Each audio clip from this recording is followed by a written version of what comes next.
Breaking, of course, Iran came out announcing their new Ayatollah is the son of Khamenei, Mojtaba Khamenei.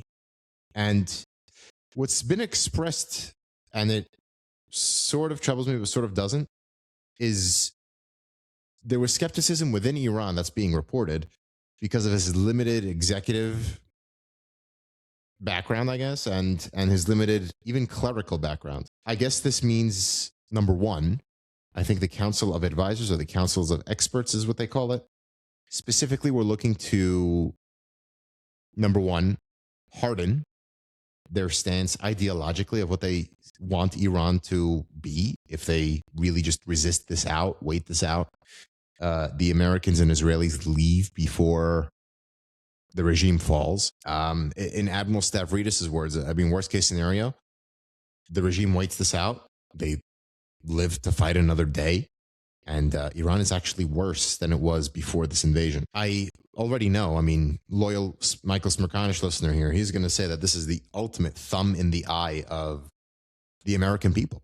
He's thinking that when it comes to the American people, this is just the ultimate form of proving to us that our efforts were for nothing. I would argue that that's not necessarily the case. Michael tends to see this as the definition of failure. Where I agree with him is, of course, there was a terrible job being done selling the product to us and why we're in Iran. And especially 2 days after Trump stood up at the pulpit of the United States joint session of Congress for 100 minutes. The least he could have done was sell us on a case. But I understand. He wanted the element of surprise. He took it. Well, okay, call another session of Congress or another Oval Office address, something like that. But what we're achieving in Iran, at the very least, is severely weakening them, severely weakening a regime that only works against American interests. I was watching State of the Union with Jake Tapper this morning, and he had on, I don't want to misquote it, but I'm going to try, Democratic Senator, I think Chris Murphy. Again, look on the Democratic senator he had, but I'm doing this from memory here. And Tapper kept on pressing the senator on Democratic senator. How? Okay, you're against this war. Great. Now, how do you plan on stopping Iran? What's your plan for stopping Iran? He just hunkered down and said diplomatically.